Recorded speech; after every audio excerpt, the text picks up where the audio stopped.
No, baby, it's actually y'all that need to stop parading the internet showing off your arrested development, because when I say that America is more Africa than Africa is, I actually have the science to back it. There is a linguist by the name of Jay Newt who actually reported that the Americas, because that's another misconception. When I say that America is more Africa than Africa is, you guys automatically think that I'm talking about the U.S. The U.S., or the United States, which you think is America, is a corporation. The true America is the Americas, which encompasses the entire Western Hemisphere.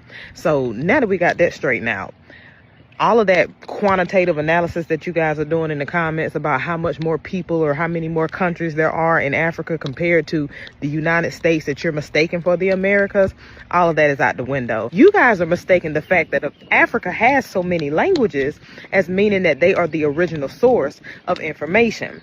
That is also not the case, because going back to Jay Newt studies linguistics and has stated that the Americas have 100 times more language isolates than Africa does, which means that the 5,000 languages that are over in Africa are similar in nature because they come from the same family system.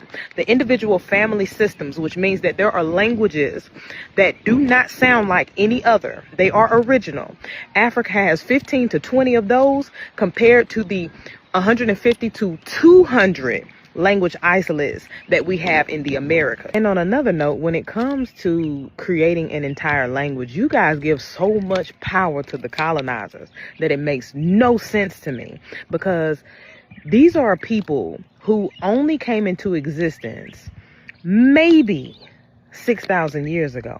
And I'm not even talking about all white people. I'm talking about the colonizing white folks. You guys are saying that the English language came from them, but the English language is a compilation of languages that were already here before we even coined the term Africa and applied it to a landmass on the geographical map.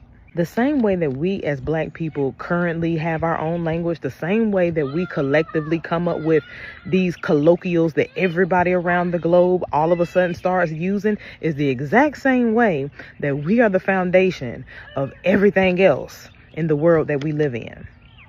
Everything starts and ends in the land of milk and honey.